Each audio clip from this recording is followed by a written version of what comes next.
उस रात हवेली में अजीब सी खामोशी थी। दीवारें खड़ी थीं, लेकिन जैसे वे भी किसी अनहोनी का इंतजार कर रही हों।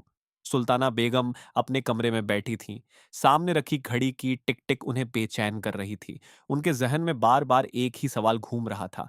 क्या वह अपने बेटे शावेज की शादी मरियम से कर दें? यह फैसला आसान नहीं था, क्योंकि मरियम का नाम अब लोगों की जुबान पर आ चुका था।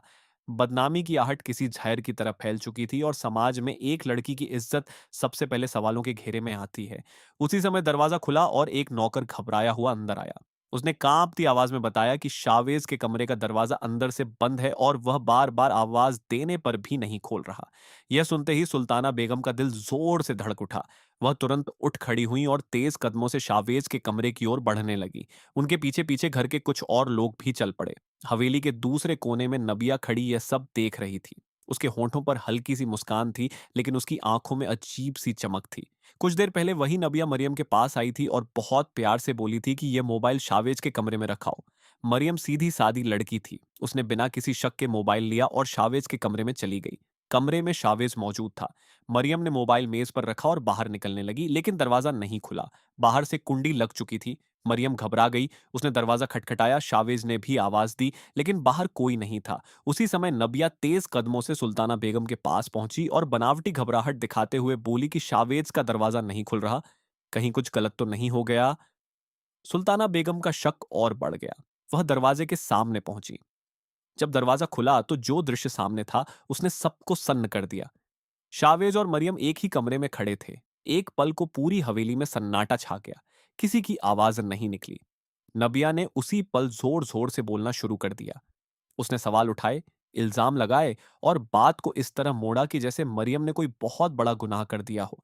घर के कुछ लोग फुसफुसाने लगे। मरियम की आंखों में आंसू भर आए। वह कुछ कहना चाहती थी, लेकिन शब्द गले में अटक गए। सुल्ताना बेगम ने सबको चुप कराया। उनकी आवाज में सख्ती थी।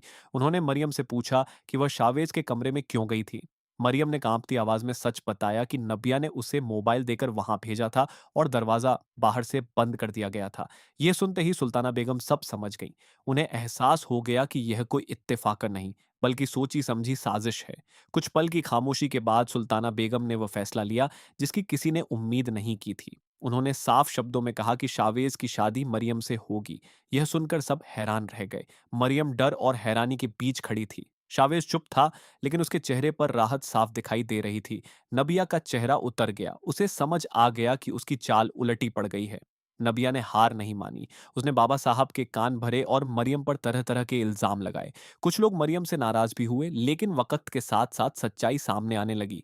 नबिया की पुरानी बातें, उसके रवैये और उसकी चालाकियां धीरे धीरे सबके सामने खुलने लगीं। मरियम ने हर ताना, हर इल्जाम चुपचाप सहा। उसने किसी से शिकायत नहीं की। उसने सिर्फ सब्र किया। दिन गुजरते गए। हवेली में शादी की तैयारियां शुरू हो गईं। कुछ चेहरे खुश थे, कुछ खामोश और कुछ जलन से भरे हुए। मरियम हर काम चुपचाप करती रही। उसके चेहरे पर न घमंड था और न शिकायत। वह जानती थी कि सच की राह मुश्किल होती है, लेकिन उसका अंजाम सुकून देता है। आखिर वह दिन भी आ गया। मरियम और शावेज निकाह के बंधन में बंध गए। मरियम की आंखों से आंसू बह रहे थे, लेकिन ये आंसू दर्द के नहीं थे। ये आंसू उस सब्र के थे जो उसने हर मुश्किल में रखा था। शावेज ने भी महसूस किया कि उसकी जिंदगी एक नए मोड़ पर आ गई है। और नबिया, वह हवेली के एक कोने में खड़ी सब कुछ देखती रही।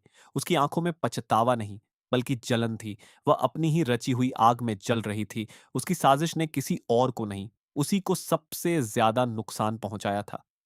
हवेली में जिंदगी आगे बढ़ने लगी। कुछ रिश्ते मजबूत हो गए, कुछ टूट गए और कुछ हमेशा के लिए बदल गए।